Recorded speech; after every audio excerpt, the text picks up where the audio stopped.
शुरू किया जाए।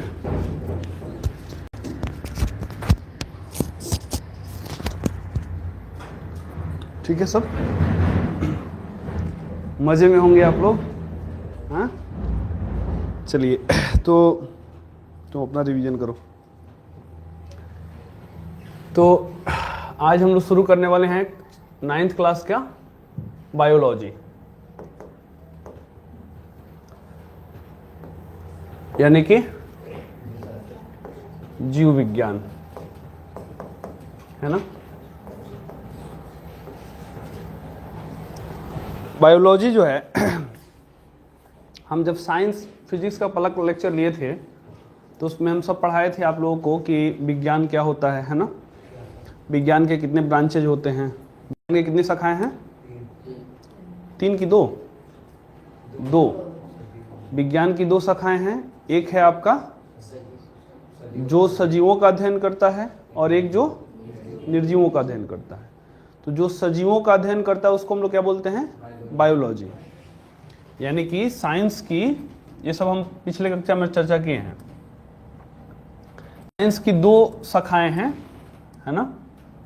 एक है आपका जो सजीवों का अध्ययन करता है, स्टडी ऑफ लिविंग ऑर्गेनिज्म। तो जो लिविंग ऑर्गेनिज्म क्या स्टडी करता है उसको हम लोग क्या बोलते हैं? बायोलॉजी, है ना। जो सजीवों का अध्ययन करता है उस विज्ञान को, उस साइंस को हम बायोलॉजी कहते हैं, यानी कि जीव विज्ञान। और जो निर्जीवों का अध्ययन करता है, जो निर्जीवों का अध्ययन करता है, निर्जीवों के स्टडी को हम लोग क्या बोलते हैं? भौतिकी, है ना, फिजिक्स या फिजिकल साइंस। ठीक है। तो अब फिजिकल साइंस में जाओगे तो फिजिक्स अलग है और केमिस्ट्री अलग है ना। 2 पार्ट हो जाते हैं उसका हम बात अभी नहीं करेंगे। और बायोलॉजी में जाते हैं तो सजीव, जब तुम देखते हैं हम लोग सजीव मतलब लिविंग ऑर्गेनिज्म, तो जितने सारे विश्व में जितने सारे सजीव हैं, सजीव मतलब जिसमें प्राण हो, है ना, जिसमें जो श्वास लेता हो, जो भोजन करता हो, है ना। तो जितने सारे जीव हैं उनको तुम 2 भागों में बांट सकते हो। एक आते हैं तुमको पादप, प्लांट, और दूसरे हैं एनिमल। एनिमल यानी कि मतलब प्लांट्स के बाद जो बच गए जीव, जंतु इसको बोलते हैं हम लोग,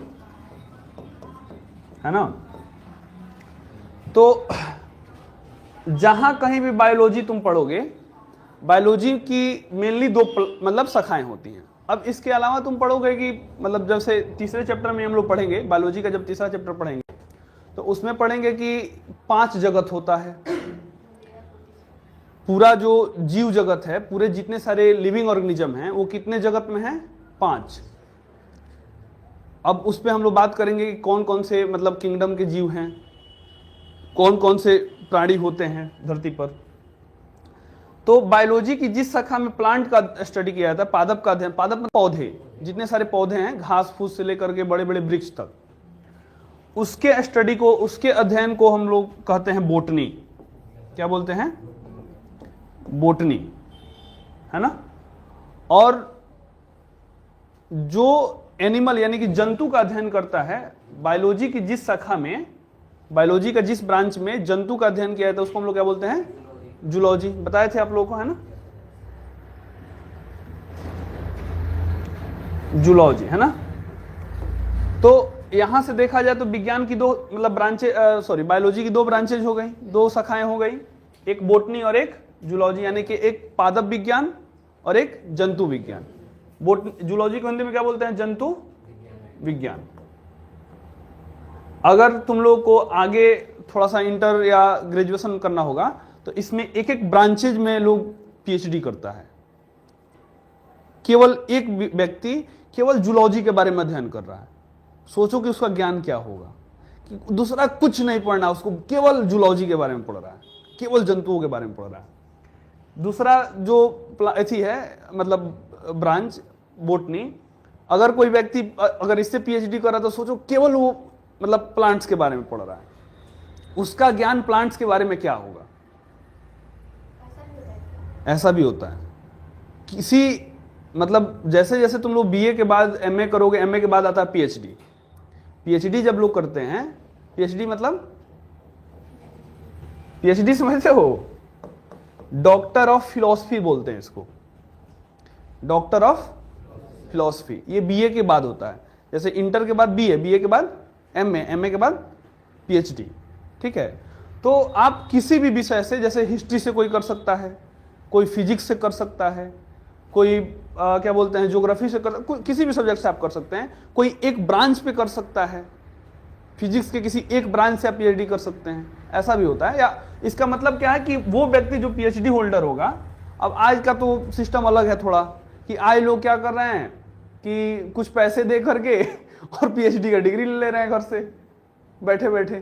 तो ऐसा नहीं, पहले के समय में जो लोग स्टडी करते हैं, अब सोचो कि एक व्यक्ति केवल इसके बारे में पढ़ रहा है, अपना मतलब 4 साल 5 साल सटा दो, 4 साल 5 साल एक ही ब्रांच के बारे में अध्ययन हो रहा है। उस व्यक्ति का ज्ञान क्या होगा? मैं इसीलिए कहता हूं कि टीचर या कोई टीचर जब भी चूज करो तो बढ़िया करो। ऐसा नहीं कि कोई ऐरा गैरा आया, कुछ जब कहीं कुछ नहीं हो रहा तो अच्छा लग गए पढ़ाने में। सोचो कि तुम मुझ जैसे निकम्मा आदमी से पढ़ रहे हो और तुम रविन्द्रनाथ टैगोर से पढ़ते। रविन्द्रनाथ टैगोर मतलब वैसे अगर कोई शिक्षक हैं, बात समझ में आ रही है, तो उनका ज्ञान क्या होगा हर सब्जेक्ट के बारे में, हर चीज के बारे में। तो कम से कम इस मामले में क्या बोलते हैं, कंजूसी मत बरतो, ठीक है। बाकी तो सबका अपना अपना। आज तो ज्ञान इतना ज्यादा सस्ता हो गया है कि हर मतलब सस्ता तो हमेशा से रहा है, लेकिन आज धीरे धीरे महंगा भी हो रहा है कहीं कहीं। लेकिन क्या बोलते हैं, सोशल मीडिया का जमाना है, यूट्यूब का दौर है कि सब चीज फ्री में मिल रहा है, फिर भी बच्चे आज ले नहीं रहे। ये हमारे समय की एक सबसे बड़ी कमी है। और जिस समय हमारे बाबा दादाओं के पास मैंने बुक के पैसे नहीं होते थे, उस समय का जो पढ़ा लिखा होता था, किसी और का बुक मांग करके पढ़ा लिखा, तो वास्तव में वो स्कार्सिटी में पढ़ा होता था। मैंने कमी में, जब आप कमी में कोई काम करते हैं, जब आपके पास रिसोर्सेज कम होते हैं, संसाधन कम होते हैं, और तब आप उसमें जो क्षमता दिखाते हैं, प्रदर्शन करते हैं, तो पता चलता। आज अपना देवराज का जो हाई स्कूल है अदालत हुसैन, ये पूरे अपने बेतिया जिला में नंबर 1 था कभी, आज चमचों का जमात बन के रह गया है। अब कहने में थोड़ा सा बुरा भी लग रहा होगा कि हालांकि टीचर कुछ लोग आए हैं नए नए, बहुत अच्छा पढ़ाई हो रहा है, लेकिन जो एक अपने गार्जियन से पूछना कि उसमें के जो लोग टीचर होते थे, मतलब 9 बजे क्लास लग जाना है तो लग जाना है, 9 से लेकर 4 बजे तक आपको हिलना नहीं है, पढ़ाई होता था। जितने आज इंजीनियर ओसीयर निकले हुए हैं, डॉक्टर निकले हुए अपने देवराज से, ढेला मतलब ऐसा नहीं कहता कि ढेला फेंक दबा तो इंजीनियर घर में गिरी, वो सारे के सारे देवराज से पढ़े, मतलब इससे पढ़े हुए हैं। तो स्टडी होता था। आज का बच्चा रील्स बना रहा है, यूट्यूब पे है, इंस्टाग्राम पे, डिस्ट्रैक्शन बहुत ज्यादा है। अब पढ़ाई, एक तो मेरी बहन है वो कह रही थी कि भैया जानते हैं इंस्टाग्राम पे पढ़ाई मतलब बहुत सारे इंफॉर्मेटिव वीडियो आते हैं, और इंफॉर्मेटिव वीडियो से वो इंस्टाग्राम से पढ़ रही है। बुक से कोई लेना देना, बुक को जीवन में बना के रखो। खैर, हम पढ़ाना है क्या, कर चले कहाँ गए, ये मैं बता चुका हूं आप लोगों को, जिसको नोट करना है कर लेगा। अब हम लोग आते हैं जीव विज्ञान पे, है ना, 9th का बायोलॉजी। तो पढ़ाई थोड़ा मन से करो। 9th के बायोलॉजी में सबसे पहले नहीं चल रहा हो, 9th के बायोलॉजी में सबसे पहले आप लोगों को चैप्टर्स जो पढ़ने हैं, कितने चैप्टर हैं? 6 चैप्टर हैं मेनली, ठीक है। हालांकि अब एनसीईआरटी में से काट काट के 4 वो कर दिया, ठीक है। पुराने वाले बुक में देखोगे तो 6 चैप्टर्स थे। पहला जो चैप्टर है वो कौन है? सेल, कोशिका, है ना। लिखते चलो तुम लोग। कोशिका जीवन की कौन सा? संरचनात्मक इकाई लिख देते हैं ना। सेल, ठीक है। Cell the basic structure of, आधारभूत इकाई होता है, बेसिक स्ट्रक्चर ऑफ लाइफ। पहला चैप्टर का नाम है, ये हम लोग हिंदी और इंग्लिश दोनों मीडियम में इसको हम लोग करेंगे, जिसको हिंदी में लिखना होगा हिंदी में लिखेगा। दूसरा जो चैप्टर है आप लोग का उत्तक, है ना, यानी कि टिश्यू।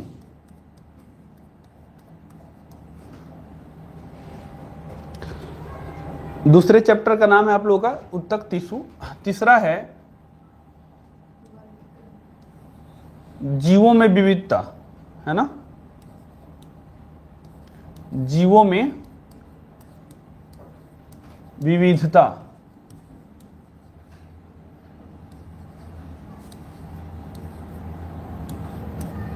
जीवों में विविधता यानी कि डाइवर्सिटी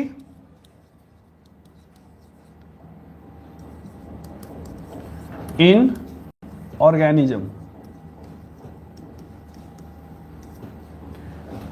डाइवर्सिटी इन ऑर्गेनिज्म। चौथा चैप्टर है हम बीमार क्यों पड़ते हैं।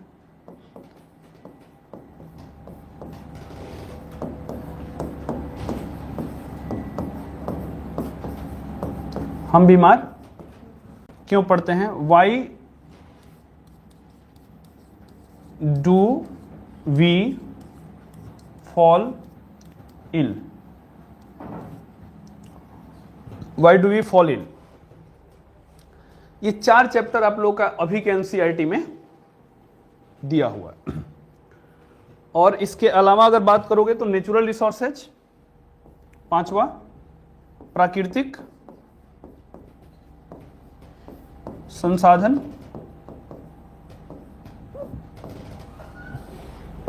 और छठा नेचुरल रिसोर्सेज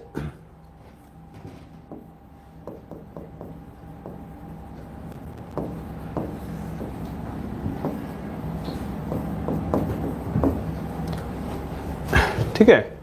और छठा जो चैप्टर है आप लोगों का खाद्य संसाधनों का प्रसंस्करण, खाद्य संसाधनों का प्रसंस्करण।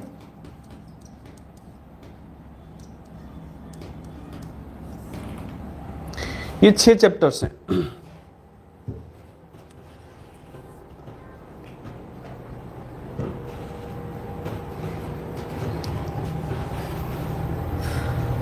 एनसीईआरटी कोई लाए हो तुम लोग में से?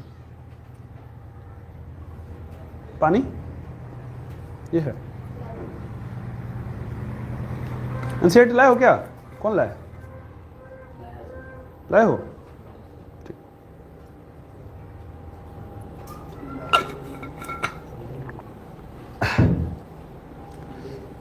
ठीक है, रखे रहो। बुक हमेशा अपने पास रखो, उसको पढ़ो। और तुम लोग को एक चीज बताता, लिखते भी चलो, बता रहा हूं तुम लोग एक चीज बता रहा हूं, कोई भी टॉपिक कोई भी टीचर पढ़ा रहा है ना, अपने से पहले काम करो कि एक बार अपने से स्टडी करो। समझ में आए ना आए कोई बात नहीं, एक बार अपने से पढ़ो, फिर टीचर से पढ़ो कि क्या पढ़ा रहा है, क्या समझा रहा है, फिर जाओ तो उसको एक बार पढ़ो।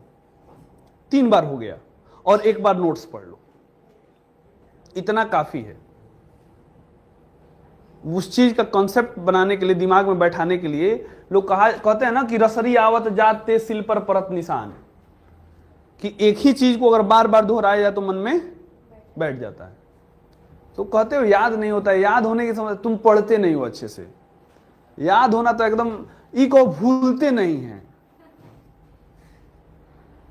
क्या नाम है तुम्हारा, कैसे याद है ये बताओ। ये ऐसा हुआ कि न हुआ का, अरे हमारा नाम क्या है, ऐसा हुआ है कभी जहां नाम भूल गए, याद करना पड़ेगा मेरा नाम, ऐसा तो है नहीं।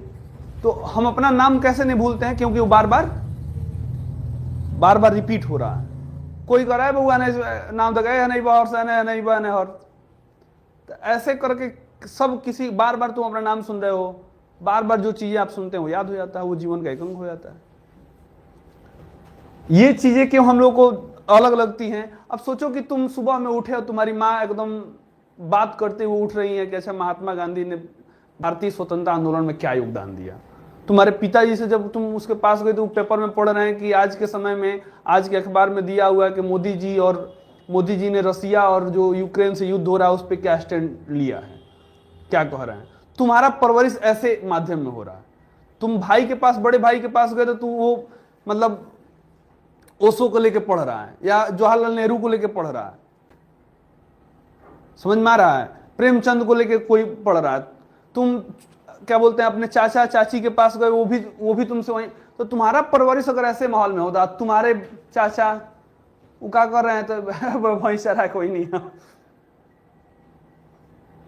तो एक ये भी माहौल है। हम लोग गांव के देहात के बच्चे ज्यादा कम मतलब अच्छे होते हैं शहरों की तुलना में, लेकिन समस्या क्या है कि उनको वो इन्वायरमेंट नहीं मिल पाता, और शहर के बच्चों को वो इन्वायरमेंट मिल जाता है ना। थोड़ा बराबरी करके देखिए उसके बाद गांव के बच्चे क्या करते हैं। आपका बात समझ में आ रही है। ऐसा नहीं कि शक्ति में कमी है, कमजोरी है, लेकिन हाँ परिस्थिति उस लायक नहीं है। दोस्तों के पास गए तो कह रहे हैं यार गुल्ली डंडा चलो खेले, मैच खेले, चलो जा।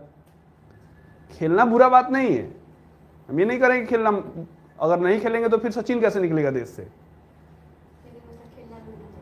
लेकिन आपको अपनी क्षमता पहचाननी आनी चाहिए कि हम इस क्षेत्र में, अगर तुम खेल रहे हो, बढ़िया से खेल रहे हो, तो तुमको पढ़ाई छोड़ देना चाहिए, खेलना चाहिए। अगर तुम गीत गा रहे हो तो तुमको गीत गाना चाहिए। अगर गीत नहीं गाओगे तो लता दीदी कैसे मिलेंगी हमको। पढ़ाई का मतलब है, शिक्षा का मतलब है तुमको वो ज्ञान करा दे कि अच्छा हम किस लिए बने हैं। अच्छा सोचो कि अगर तुम लोग पाइथागोरस का नाम सुने हो, अभी इसमें आएगा, मतलब हम लोग एक व्यक्ति की बात करेंगे। ये पांचों उतार लिया तुम लोग, चलो अब हम लोग आते हैं किस पे। पहला आपका चैप्टर है, बना दीजिए हेडिंग, कोशिका जीवन की, कोशिका जीवन की संरचनात्मक इकाई, सेल।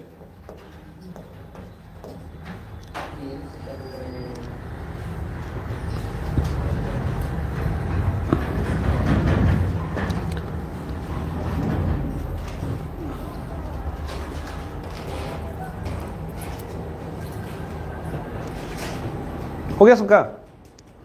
अब देखो कलम को भी थोड़ा सा अलग रखो। मुझे लगता है ना कि जितना समझ आ जाए, एक टीचर के लिए सबसे लिखवाना आसान बात है। 5 गो बुक पढ़ा हुआ है, उसको पढ़ के आइए, याद कर लीजिए। 5 साल से 10 साल से लोग पढ़ा रहा है, वो भी याद है, लिखवा दीजिए। लेकिन सबसे मुश्किल काम क्या है, समझाना। और साइंस जो लोग छापने में विश्वास करते हैं वो सबसे बड़ी भूल कर रहे हैं। जितना ज्यादा से ज्यादा हो सके तुम समझो, लिखने का बहुत कम प्रयास करो।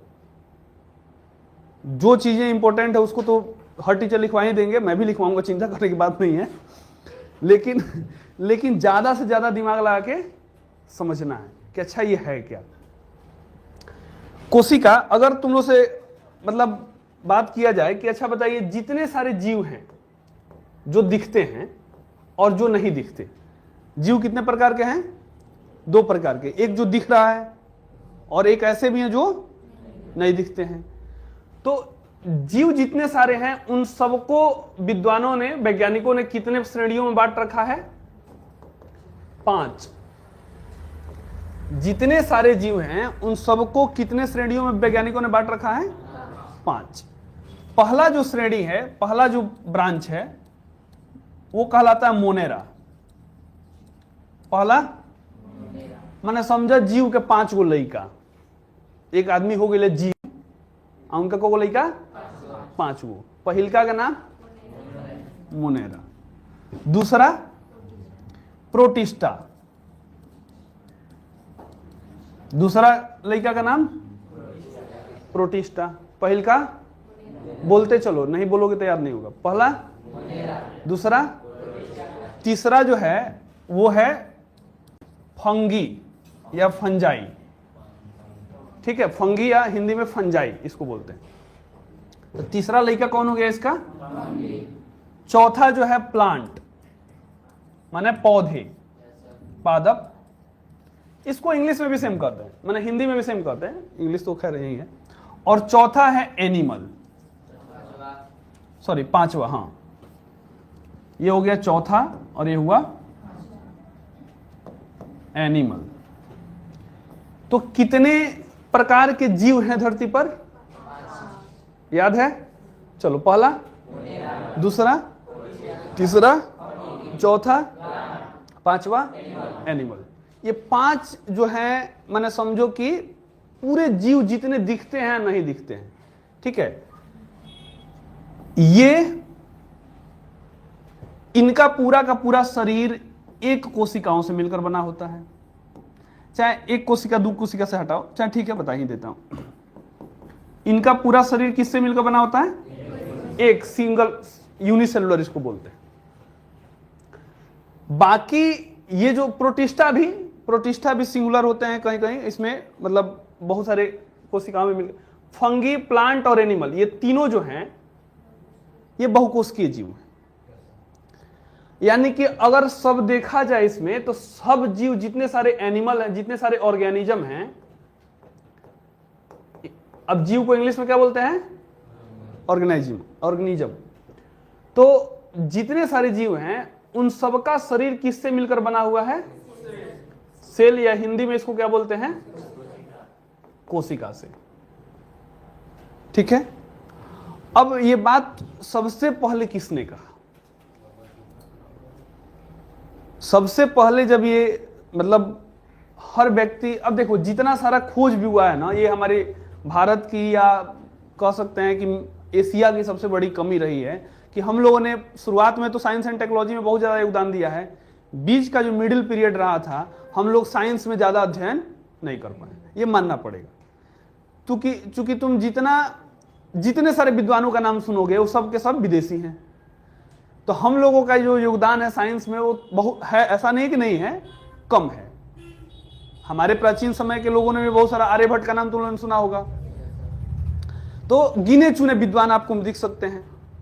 लेकिन वहां पे देखोगे तो एक लंबा लिस्ट है, जितने सारे यूरोपियन कंट्री हैं वहां पे साइंस का मॉडर्न पीरियड में, आधुनिक युग में साइंस बहुत ज्यादा डेवलप किया है। तो सबसे पहले 1665 की बात है, एक कहानी है, ठीक है, 1665 की बात है।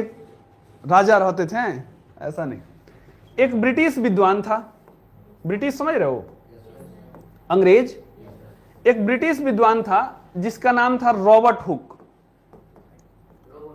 रॉबर्ट, ठीक है, HOOK। रॉबर्ट का तो सेम है स्पेलिंग, जो स्पेलिंग थोड़ा थी वो हम लिख देंगे। तो एक ब्रिटिश विद्वान था जिसका नाम था रॉबर्ट हुक। 1665 ईस्वी में इसने एक पेड़ था, पेड़ के एक डाली का एक टुकड़ा लिया था जिसका नाम था कॉर्क। अब हम जब पढ़ रहे थे मतलब इथी में अपने 9th में, तो हम कॉर्क का मतलब समझते थे कि अच्छा जो बैडमिंटन नहीं खेलते हैं सब, वो कॉर्क, उसको भी तो हम लोग करके ना कहते हैं। बाद में जब हम खुद, हमारे मास्टर साहब ना हम पूछे ना मास्टर साहब बताए, उनकी भी कमी नहीं है, ना हम पूछे ना बताए। तो कॉर्क जो है ये क्या है? एक पेड़ का एक टुकड़ा है, माने पेड़ जो है वो डाली का एक टुकड़ा होता है। तो उसको कर्क का क्या कर रहा था? अपने द्वारा बनाए गए एक माइक्रोस्कोप, इसने एक सूक्ष्मदर्शी बनाया था। माइक्रोस्कोप समझते हो? सूक्ष्म मतलब क्या होता है? छोटा, हिंदी में सूक्ष्म मतलब छोटा, इसी को इंग्लिश में क्या बोलते हैं? माइक्रो। सूक्ष्म को क्या बोलते हैं?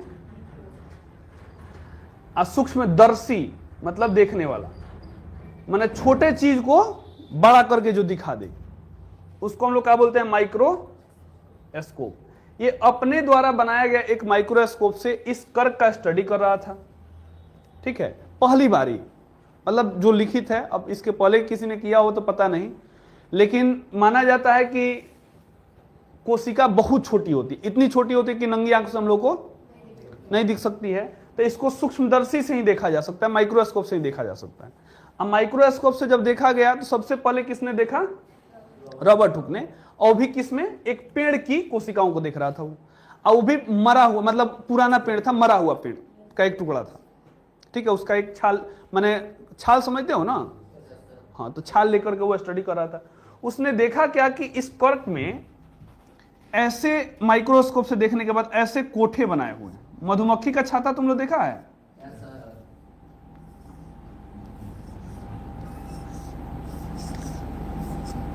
उसने ऐसे बहुत सारे मतलब कंपार्टमेंट या कह सकते हो ब्लॉक्स देखे।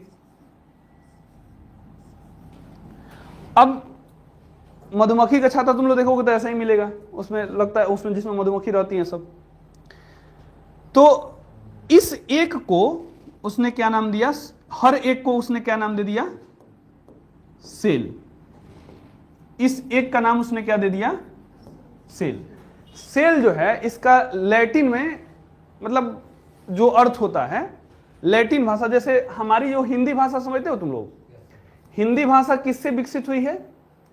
एकदम हम मतलब एकदम नॉर्मल पढ़ा लेवल जो है, एकदम बच्चे के लेवल से हम शुरू करते हैं। हिंदी भाषा हमारी किससे विकसित हुई है पता है? संस्कृत से। हिंदी भाषा हमारी संस्कृत से विकसित हुई है। ऐसे ही उर्दू किससे विकसित हुई है? उर्दू किससे विकसित हुई है? फारसी से।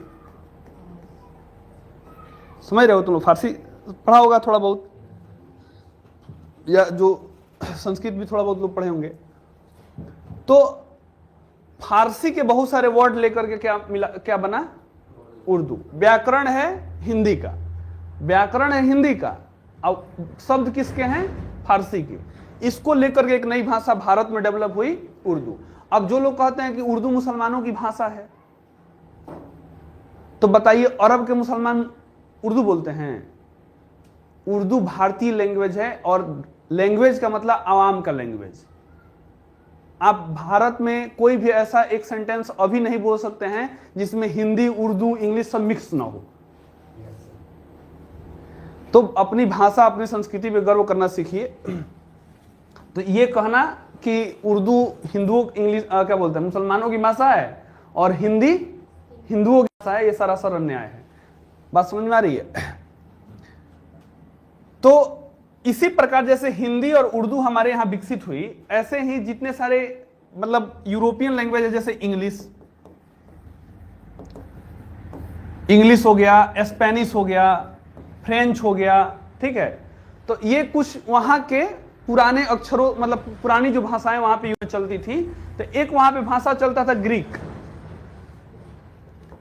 ग्रीक भाषा चलता था, एक चलता था लैटिन, ठीक है, लैटिन। ये वहां के पुराने सबसे प्राचीन भाषाएं हैं। प्राचीन भाषा समझ रहे हो कि बहुत समय पहले लोग बोला करते थे ये भाषाएं। वर्तमान में सब बहुत समय पहले हमारे भारत में भी संस्कृत बोली जाती थी, आज से लगभग 2000 साल पहले। लेकिन अब संस्कृत कोई नहीं बोलता है। कौन कहता है कि तोम खदाम है, आमी आवो, ऐसे आज कोई नहीं। आज कोई कहेगा तो लोग कहेगा कि क्या बोलता रहे, कौन भाषा है। तो ऐसे ही वहां पे लैटिन बहुत समय पहले बोली जाती थी। तो उस सेल का उसने जो नाम दिया, तो लैटिन भाषा में उसका जो अर्थ होता है वो होता है स्मॉल रूम या स्मॉल कमरा, जो हम लोग कह सकते हैं। रूम समझ रहे हो? कमरा। इसका लैटिन भाषा में सेल का मतलब क्या होता है? छोटा सा कमरा। तो उसने जो कर्क के पेड़, मतलब जो पेड़ है, इसका छाल का जो कर्क है उसका अध्ययन किया, तो उसमें बहुत सारे ऐसे कोठा, मतलब ब्लॉक्स पाए, कंपार्टमेंट्स पाए। इसको उसने नाम दिया स्मॉल रूम, और स्मॉल रूम को उसने क्या कहा? सेल। उसको लगा कि अच्छा एक छोटा, आज भी हम लोग नहीं कहते कि ये सेल एक कमरा को, आज कितना लोग सेल कह देते हैं, लेकिन हमारे यहाँ प्रचलित नहीं है भाषा। ठीक है, ये बात समझ में आई। यानी कि ये पहला ऐसा मतलब समय था कि 1665 ईस्वी में, अब यही कहा जाता है कि 1665 ईस्वी में रॉबर्ट हुक ने कोशिका की खोज की। बात समझ में आई। तो अगर कहा जाए कि जीवन हमारा किससे बना हुआ है, तो अगर आप कहेंगे कोशिका से, तो कोशिका फिर किसने खोजा, तो नाम आता है किसका, रॉबर्ट हुक का। और कब, 1665 में। ये बात क्लियर है। अब इतना समझाने के बाद अगर तुमसे कहा जाए कि अब लिखो, तब ठीक है, नहीं तो पहले ही लिखो, कलम कॉपी उठाइए, लिखिए, छापिए। लिखवाना सबसे आसान काम है। बात समझ में आ रही है। पूरा 5 साल 10 साल पढ़ाते हुए हुआ तो उसमें आदमी को याद है, 5 गो बुक है, हर अलग अलग प्रकाशन का, सबसे आसान काम है लिखवाना। लेकिन समझाना तुम लोगों को सबसे बड़ी मुश्किल काम है कि बच्चों के दिमाग में हो। देखो, पढ़ाई का मतलब है कि तुम, जैसे हम बोलते हैं तो ये समझ में आता, रॉबर्ट हुक एक आदमी बना होगा दिमाग में। कल्पना करना सीखो। अगर तुम कल्पना कर सकते हो तो तुमको सब्जेक्ट आसान हो जाएगा। माइक्रोस्कोप जब हम बोले हैं तो दिमाग में कुछ आया होगा कि अच्छा कुछ होता होगा जिससे हम लोग, या बहुत सारे लोग देखे भी होंगे फोटो वोटो में कुछ, तो वो पिक्चर माइंड समझता है। माइंड क्या समझता है, फोटो, पिक्चर। अच्छा, हम कह रहे हैं गाय, क्या आया दिमाग में, गाय का फोटो आया होगा, गौ में आकर गा आया और नहीं आया होगा। समझ में आ रहा है। तो आज माइंड क्या समझता है, फोटो, पिक्चर। तो इसका कल्पना करना सीखो। जो व्यक्ति जितना ज्यादा कल्पना कर सकता है, इमेजिन कर सकता है, समझो कि उसका माइंड उतना ही शार्पेस्ट है, पढ़ाई में उतना ही तेज होगा वो। इतना बात क्लियर है। अच्छा, अब आइए, ये कब की बात है। अब दूसरा जो बात है 1674 की। दूसरा जो विद्वान है लीवेनहॉक, एवी लीवेनहॉक इसका नाम है।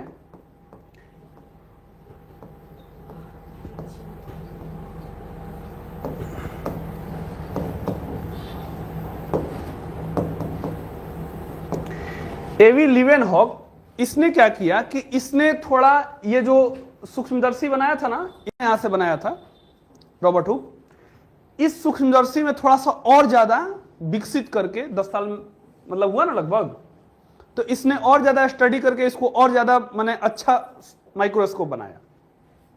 और उस माइक्रोस्कोप से इसने एक तालाब के पानी, पौंड का, तालाब का पानी लिया और उस पानी में कुछ बहुत छोटे छोटे सूक्ष्म जीव थे। ठीक है। अच्छा, यहां पे जो पेड़ था वो कैसा था, सूख गया था, उसका एक छाल लेकर के वह स्टडी कर रहा था। तो अगर तुमसे पूछा जाए कोशिका की खोज किसने की, रॉबर्ट हुक, लेकिन वो मरा हुआ कोशिका था, डेड सेल था। तो यहां पे जो तालाब का पानी लेकर के लीवेनहॉक ने अपने माइक्रोस्कोप से जब देखा, तो इसने जीवित कोशिका की खोज की। अगर तुमसे पूछा जाए लिविंग कोशिका यानी कि जीवित कोशिका, लिविंग सेल, तो लिविंग सेल का खोज किसने किया, और वो भी कहां, तालाब के, मतलब जो क्या बोलते हैं, पानी अगर तुम लोगे जो गंदा पानी है तो उसमें कुछ ना कुछ सूक्ष्म जीव तो होंगे ही। तो उसका स्टडी करके उसने बताया, उस मतलब जीवित कोशिका की उसने खोज की। अब मान लो कि ये कोशिका हो गया, अब ये जीवित है या मृत है, तो मृत कोशिका का खोज किसने किया, रॉबर्ट हुक। का जीवित कोशिका का खोज किसने किया। ये 2 क्वेश्चन आपके पास हो गए। तीसरा इसके सन को पूछता है कि कब किया, रॉबर्ट हुक ने कब किया, और क्या नाम है, लीवेनहॉक ने कब किया। जीवित कोशिका खोज लीवेनहॉक ने कब किया। यहां से अब ऑब्जेक्टिव क्वेश्चन ऐसे ही हो जाएगा आप लोगों का। मान लीजिए अब ये कोशिका हो गई, तो इसमें अब इसके लगभग तीसरा स्टडी जो हुआ है, कितने स्टडी हो गए, 2, एक रॉबर्ट हुक का, एक लीवेनहॉक का, 2 हुआ। तीसरा स्टडी जो हुआ 1831 में हुआ। ठीक है, 1831 में एक डेनिस सॉरी, हाँ क्या नाम था उसका, स्कॉटिश, स्कॉटलैंड एक देश है, ठीक है, माने देश नहीं, वो यूनाइटेड किंगडम का हिस्सा, यूनाइटेड किंगडम समझते हो, ब्रिटेन, ब्रिटेन का एक एरिया है स्कॉटलैंड, ठीक है। जैसे भारत में अगर देखोगे तो भारत में बहुत सारे राज्य नहीं है कि हिमाचल प्रदेश है, पंजाब है, हरियाणा है, गुजरात है, ऐसे ही वहां का एक देश, एक क्षेत्र है, कौन सा, स्कॉटलैंड। तो स्कॉटलैंड का एक विद्वान था 1831 ईस्वी में, इसका नाम था तुमको क्या नाम है इसका, मैं भूल रहा हूं, चलो याद आ जाएगा।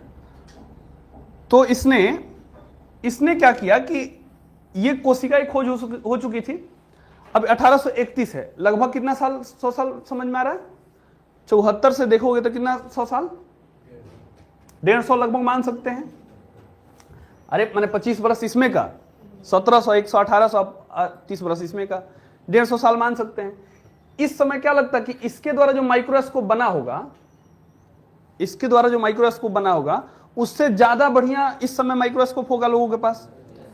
तो उसने और ज्यादा बढ़िया माइक्रोस्कोप बना के देखा, तो उसने देखा क्या कि इसके अंदर एक कोशिका के अंदर एक छोटा सा ऐसा गोला है और इसको उसने नाम दिया केंद्रक। तो केंद्रक की खोज किसने की, न्यूक्लियस।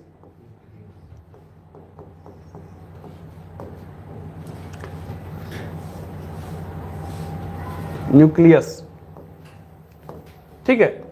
तो केंद्रक की खोज किसने की, न्यूक्लियस नहीं, क्या नाम है इसका, नहीं ना, हाँ रॉबर्ट ब्राउन, रॉबर्ट। अब देखो ब्राउन मतलब क्या होता है, अपने यहाँ भूरा, भूरा आदमी था ये, अपना के लोग कहते भूरा, तो लोग खिसिया जाला भूरा हमरा को उतर, ठीक है। तो वहां पे देखो भूरा आदमी था, तो भूरा आदमी ने क्या किसका खोज किया, केंद्रक का। कब किया, 1831 में। और 1839 का एक स्टडी है, 4 हम तुम लोग को बता दिए। 1839 ईस्वी में पुरकिंजे एक नाम का विद्वान था। ये पुरकिंजे जो था, पुरकिंजे जो था ये एक बोटनी शास्त्री था, मतलब पौधों का अध्ययन करने वाला एक विद्वान था। पुरकिंजे ने क्या किया कि इसने देखा क्या कि अब कोशिका की खोज हो चुकी है, इसके अंदर ये जो है इसको इसने क्या नाम दिया, केंद्रक। इसके चारों तरफ देखा कि इसने एक द्रव भरा हुआ है, इसके चारों तरफ पौधों की, ये पादप कोशिका के बारे में बात कर रहा था, जंतु कोशिका की नहीं, पौधों मतलब पादप कोशिका यानी कि प्लांट सेल का, इसके अंदर एक लिक्विड भरा हुआ है। जेली समझते हो तुम लोग, अच्छा जेली नहीं समझते तो पोटा समझते हो, हैं चिपचिपा है ना, तो वैसे ही समझ लो। तो इसका उसने बताया, इसका नाम दिया उसने प्रोटोप्लाज्म। क्या नाम दिया, प्रोटोप्लाज्म, यानी कि हिंदी में इसको बोलते हैं जीव द्रव्य। क्या बोलते हैं, जीव द्रव्य। तो ये 4 स्टडी हमने आपको बताया 4 विद्वानों का। चलिए अब इसको थोड़ा सा देख लेते हैं। सबसे पहला कोशिका को लेकर सबसे पहला अध्ययन किसका है, रॉबर्ट हुक का। 1665 ईस्वी में इसने अपने एक सूक्ष्मदर्शी से, अपने द्वारा बनाए गए एक सूक्ष्मदर्शी से जब सेल का अध्ययन किया तो उसने पाया कि बहुत छोटे छोटे मधुमक्खी के जैसे छाते होते हैं, उसके जैसे बहुत छोटे छोटे सेल हैं। तो उसका नाम दिया उसने सेल, जिसका लैटिन में क्या अर्थ होता है, स्मॉल रूम, ठीक है, छोटे कमरे। इसके बाद दूसरा अध्ययन जो है इस पे, सेल पे, यानी कि मृत कोशिका खोज किया 1674 में। किसका है, एवी लीवेनहॉक, हिंदी में इसको यहां पर लिख देते हैं लीवेनहॉक। तो लीवेनहॉक जो था, इसने किसकी खोज किया 1664 में, 1674 में, जीवित कोशिका कहां, तालाब के पानी में, ठीक है। तीसरा जो स्टडी है वो किसका है, रॉबर्ट ब्राउन का, भूरा आदमी नहीं ब्राउन को, 1831 में। 1831 में इसने किस चीज की खोज की? केंद्रक की। और 1839 में एक स्टडी है जिसका, पुरकिंजे का। पुरकिंजे ने किसका खोज किया? जीव द्रव्य यानी कि प्रोटोप्लाज्म। इतना बात क्लियर है? अब इसको देखो, अब मैं जो ये कोशिका बना रहा हूं, कोशिका के अंदर ये क्या है? चलो कोशिका की खोज किसने की, नाम बताते चलना। Robert Hooke. जीव कोशिका लीवेनहॉक। कब? सब दिमाग में से गायब हो रहा है। ये क्या है? कोशिका का केंद्रक। जैसे हमारा माइंड होता है, शरीर में माइंड होता है, वैसे ही कोशिका का केंद्रक है। उसका शरीर समझो कि केंद्रक का ही माइंड है, मैं सॉरी सेल का, ये कोशिका का माइंड है, दिमाग है। इसका खोज गड़बड़ा गया है। कब? 1800। इसके चारों तरफ एक क्या भरा हुआ है? द्रव भरा हुआ है ना। इस द्रव का नाम जीव द्रव्य। ठीक है। इसका खोज पुरकिंजे महाशय ने कब किया? लेकिन अब देखो, जो जीव द्रव्य है इसको आगे चल के दो भागों में बांटा गया, देखा गया इसका जब रिसर्च हुआ तो। एक्चुअल में कोशिका दो प्रकार की होती हैं, आगे हम लोग पढ़ेंगे। एक प्रोकैरियोटिक और यूकैरियोटिक। प्रोकैरियोटिक कोशिका में केंद्रक नहीं होता है और यूकैरियोटिक कोशिका में केंद्रक। अब केंद्रक के अंदर भी एक द्रव पाया जाता है। जैसे मान लो ये कोशिका हो गया, तो कोशिका के अंदर ये केंद्रक है, तो इसके अंदर भी द्रव है और इसके बाहर भी द्रव है। माने दो लिक्विड हैं, एक किसके अंदर? केंद्रक के अंदर, और एक किसके अंदर? कोशिका के अंदर। ये दोनों बात समझ में आ रही है? तो जो कोशिका के अंदर है इसको कहते हैं कोशिका द्रव। कोशिका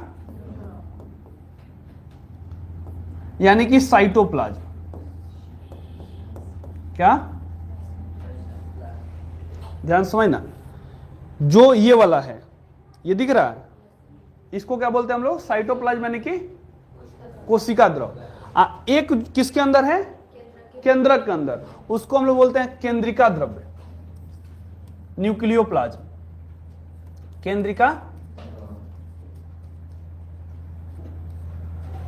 केंद्रिका द्रव्य जो है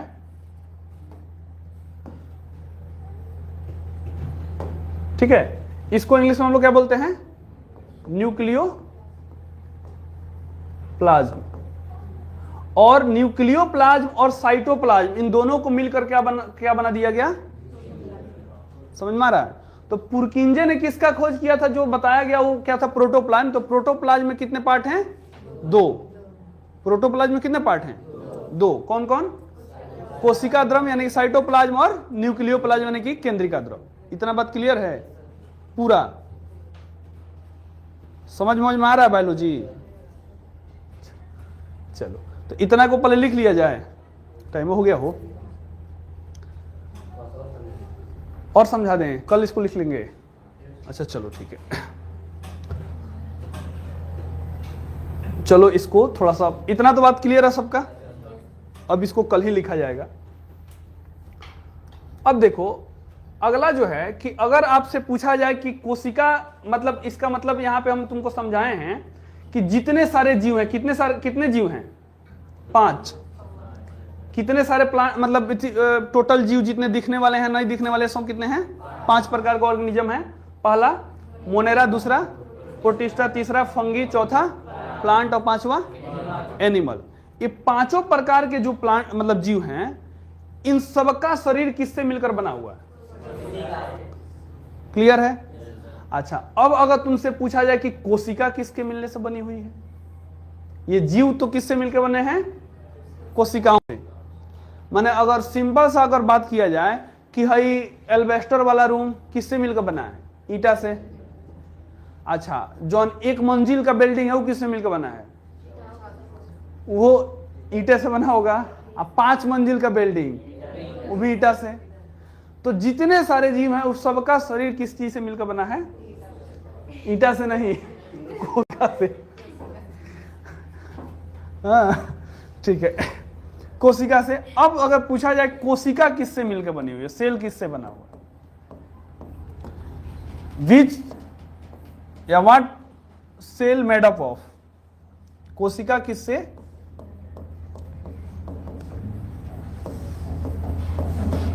कोई ऐसा सबस्टांस होगा ना जिससे,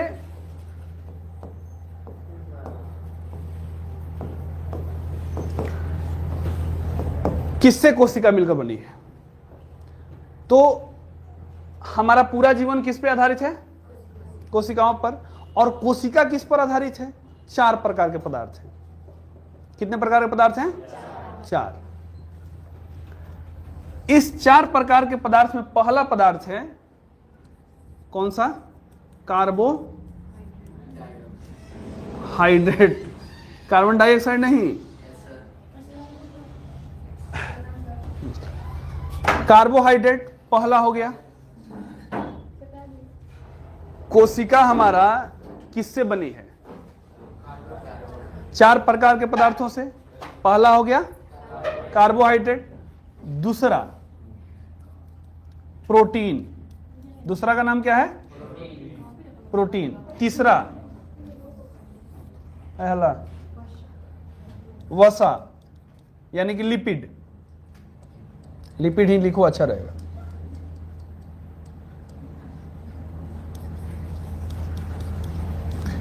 लिपिड। और चौथा जो है न्यूक्लिक एसिड। कौन सा, न्यूक्लिक एसिड यानी कि न्यूक्लिक अम्ल, हिंदी में न्यूक्लिक अम्ल। अब बताओ कि अगर तुमसे पूछा जाए कि बताओ बाबू जितने सारे जीव हैं, कितने जीव हैं, 4 है कि 5 हैं, 5 है कि 4 है, 5 है ना। पहला मोनेरा, दूसरा प्रोटिस्टा, तीसरा फंगी, चौथा प्लांट पौधे, और 5वां जंतु जो दिख रहे हैं, है ना। अब अगर वो सारे किससे मिलकर बने हैं, कोशिका से, तो कोशिका किससे मिलने से बनी है, कार्बोहाइड्रेट, प्रोटीन, लिपिड और। अब अगर तुमसे पूछा जाए कार्बोहाइड्रेट क्या है, तो कार्बोहाइड्रेट कुछ नहीं है बउआ, कार्बन, हाइड्रोजन और ऑक्सीजन का यौगिक है ना। माने कार्बोहाइड्रेट किसके मिलने से बना है, कार्बन, हाइड्रोजन और, कार्बो से कार्बन, हाइड्रेट से हाइड्रोजन, ऑक्सीजन, ठीक है। अच्छा, प्रोटीन किसके मिलने से बना है, कार्बन, हाइड्रोजन, ऑक्सीजन और नाइट्रोजन। ये समझ में आ रहा है। तो देखो तो सारे के सारे तत्व इसमें आ रहे हैं। अच्छा, अगर लिपिड किसके मिलने से बना है, तो कार्बन, हाइड्रोजन, ऑक्सीजन और फास्फोरस। फास्फोरस समझते हो, ठीक है। और न्यूक्लिक एसिड जब देखोगे तो न्यूक्लिक एसिड 2 प्रकार के हैं, एक होता है डीएनए और दूसरा होता है RNA. Deoxy nucleic acid, ribo nucleic acid, और आरएनए का मतलब क्या होता है, राइबोज न्यूक्लिक एसिड। इसके बारे में चिंता मत करो, आगे पढ़ेंगे हम लोग। लोग कहता है कि डीएनए चेक करा लो। अब डीएनए क्या है भाई, अब ये सब चीजें मिलकर क्या बनाती हैं, सेल, कोशिका। इतना बात तक क्लियर है, ठीक है। तो भाई रहने दीजिए, अपन इसको लिखवाएंगे, ठीक है।